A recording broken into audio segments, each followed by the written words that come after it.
Hello, fellow humans.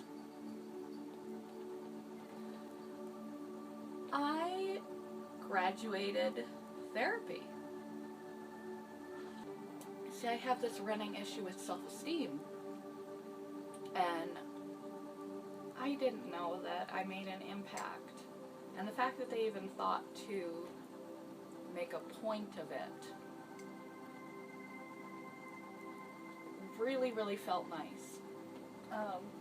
So I'm going to show you my bling. I got this lovely little card. Keep moving forward, opening new doors, and doing new things. Your curiosity will lead you down the path of success. And I have this lovely little certificate. Look, I'm certifiable. Certifiably sane. Go figure. And this is awesome. This is a pocket guide to all the things we learned, so that I can refer back to it now that I don't have to go to this structured therapy every single week. But I don't want to lose what I've gained. So I think that's really cool. Probably a lot of other people wouldn't. I don't know. Maybe when they get out of such a thing, they're just relieved and they're like, you know. But if this were like addiction recovery type of a situation, I refer to that a lot because my own personal situation gives me a lot of background. I've never been in addiction recovery, but known a lot of people who have. It's been in my life sphere. So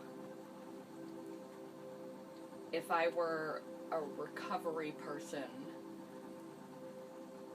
I would be at that sweet spot where a person is not, I require coffee and a lower dress. A person is not blindly, evangelically touting recovery, swapping their whole identity for the identity of recovery, filling their days and their life with nothing but recovery because they still don't have a desire for an identity, a desire for a life. They still don't know what to substitute in that spot, so they substitute recovery. And they become these really pushy, obsessive people. It's just about recovery rather than using. Or they fight it tooth and nail and they're only there as long as they are required to be there. And as soon as they can jet, they do, and they go right back to what they were doing. And then there's the sweet spot. The sweet spot is when their heart and their mind and everything they have is really invested. They really want this. And their progress and the things that they've learned and acquired really matter to them. And they don't want to lose what they've gained. It means a lot because it's legitimate. And it means a lot because what I gained was legitimate, and I don't want to lose track of that. So having the to-go book, for me, is very cool. Also, I got a gift. I know, this is not required. This is not something they have to do. They just did it. As they like me or something. It really felt nice. Check this out. This is like the coolest thing ever. This is so ridiculous. And yes, I wore it. the whole time I was there that day. I wore it, and I walked around the building wearing it. I joked with one of the fellow group members that if I walk freely around the community mental health wearing this, I may wind up getting scooped up and stuck back in the hospital head. So for the duration of this video, I even told them that it would be featured in a video. So for the duration of this video, I'm going to wear my crown. Check that out. Beauteous. I really do love this thing. I don't know why. It is just ridiculous, like I am. And last but not least, I was given this handy dandy basic notebook. No magic tricks here. It's just a notebook. What's in the notebook and what the notebook is for is what's really important. They took it upon themselves to go around and collect some people's thoughts, not group members, but staff, about how I'm okay, I'm good, and how I impacted them. And start it for me, and I'm supposed to approach people that matter to me and I matter to them, and ask them to write something kind. Doesn't have to be kind, I guess. Honest. It's more important. Write something honest about me, and how I may have had an impact on them, what they think of me. A little short, sweet something, you know? And when I'm having a rough time or feeling down, thinking that I haven't grown or changed or am right back where I started, that I'm not good, and all of those other things that we do to ourselves, I can pull out this little booklet and flip through and read the reality of what my life has done, completely unintentionally, to impact other people, that I am valuable and helpful and whatever it says I am, versus what I say I am. So, I think you should all take up this. It may be awkward to approach. I want to get my crown in, not my cleavage. It may be awkward to approach people and ask them to write something good about you that they legitimately feel. It may feel really strange to do this, about having an ego, or it just may feel really strange, but I really think that this is going to be really, really helpful. So if you have any kind of self-esteem issue of any kind, or self-worth, or you don't think you're doing enough, if you ride yourself hard, that you don't think you're doing enough, all of those things, please take it to your church, take it to your work, take it to your partner, your children, your parents, whoever is in your life, and just ask them for their observation. And when you're having a rough patch, you pull it out and you read it. It's one thing, the gratitude list and focusing on your own positives, to make sure you're thinking about the good over the bad, but when you're really someone who has a tendency to knock themselves or not see the good, have self-esteem problems, you can also tell yourself that, yeah, who am I kidding? That you're just blowing smoke up your, you know, that you're full of it. You're not actually good. You're not actually kind. You're not actually those things. You are just telling yourself to feel better.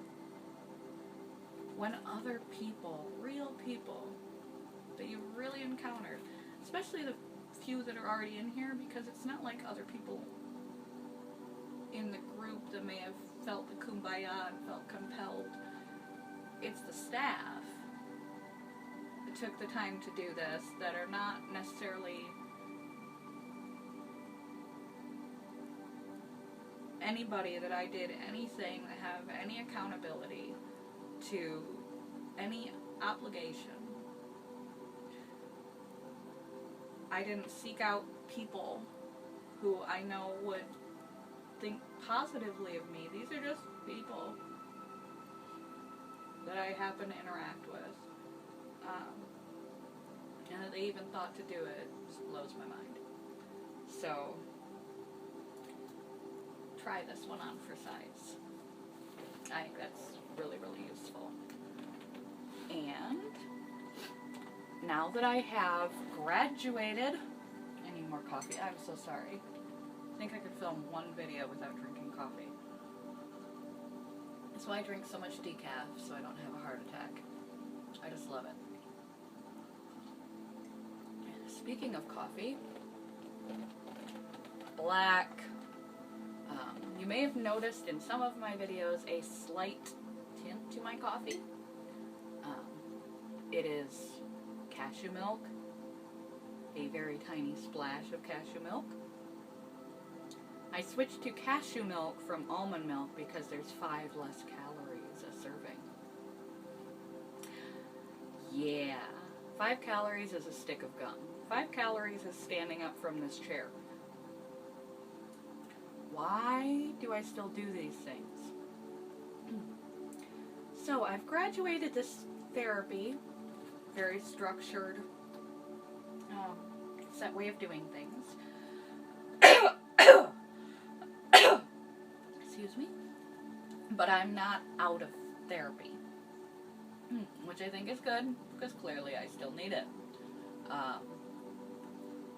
However, I don't have to follow the structure of what I was just under, and I was informed that there's a lot of liberty for me to do things more creatively.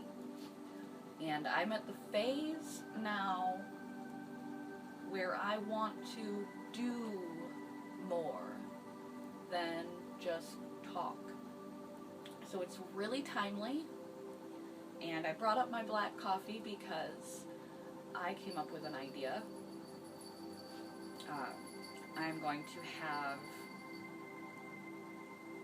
hopefully, I messaged about it, we'll find out. Every other week, I meet at a restaurant. I'm going to meet my therapist at a restaurant and do a food challenge. One of the food challenges, not just getting black coffee. Drinking liquids, liquid calories, just seems excessive. I have a hard enough time balancing food. To add a liquid, a full-fat soda, regular soda, it's not fat, it's sugar. Sugar turns into fat. See, there I go. I should be able to have cream in my coffee. I should be able to go to one of these places, and if I do get something other than a black coffee, not get that thing that I know has the least amount possible so that I can sneak in with the general public and appear to be somebody who doesn't have an eating disorder. I get that frou-frou thing that I have already pre-calculated and I know what's in it, and I get it the lightest possible, and that is the thing that I do to hide. I should be able to walk in and get what looks good. Drink calories. And not the safe one. I should be able to have that surplus of pointless 500 plus caramel macchiato, frappe, crappe, whatever thing with full fat milk and sauce and whatever else they put in those things, and not compensate for the rest of the day, before or after, for having done that. Not feel anything, just go in and get what looks good. And know that it's going to be an addition. I have all these rules. I have all these rules that I still follow. I don't want to be a person who leads their life based on arbitrary rules. I want to be recovered. This is still a really big ask. So, doing it every other week is just one day. I should be able to commit to doing that, especially in a supported environment. Also, the agoraphobia. I ask that these places be not up to me and be outside of places that I typically go to. That I get bus training for the first time. Somebody with me to help me figure out how the hell to get to a place. And then the second time that we do the same two places, the same place twice, the second time I have to get myself, by myself, from my home to this place and back to my home, to help with the agoraphobia at the same time as I'm challenging the eating disorder. I have also, I want to, that job possibility that I brought up is still a possibility. However, I don't drive. I have never had a driver's license in my whole life. Shock, shock. I know there's a lot of reasons for it, and won't get into it right now. But I can't get that job unless I get a driver's license. I've gotten the written permit many, many times, but the driving. So,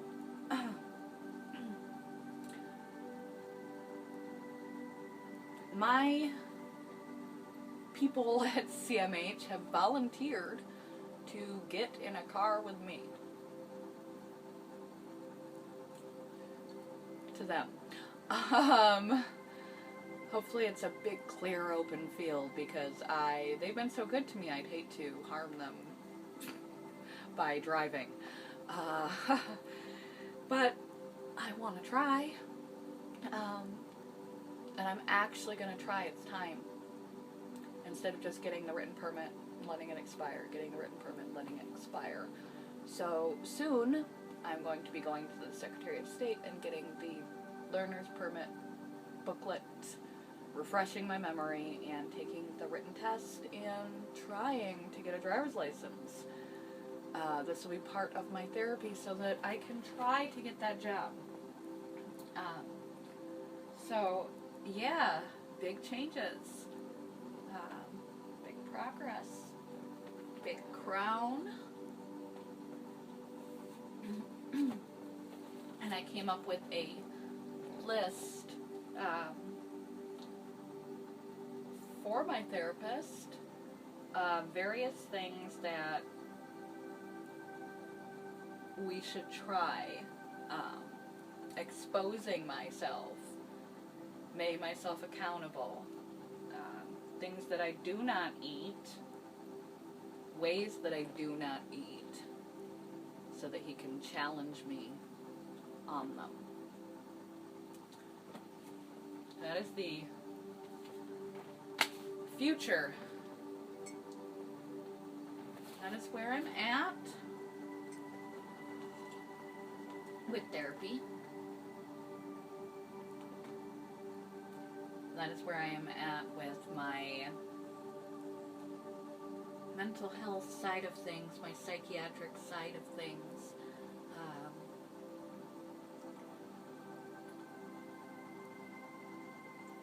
Everything is going the way that it should go. So they say. And hopefully, now that I'm into the second phase of things, always with the coughing. Now that I'm into the second phase of things, I will be able to start pursuing a life. Start pursuing my life like I've never known it to be before. Not just being sane and holding on, and successfully navigating a day, but pursuing the life that I want. Pursuing this job like a real professional job, believing that I can. Pursuing a driver's license. Oh, that scares me. It scares me so much.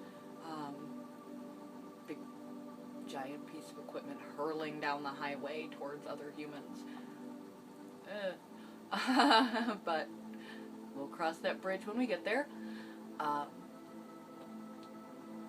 Pursuing happiness, goals, recovery, normalcy, whatever I want my normalcy in my life to be. So, I'm happy. I'm certifiable. Certifiably improving. Love you guys. Have a great day.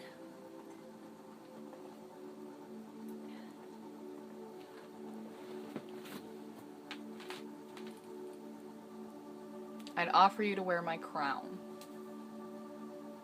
if you weren't so far away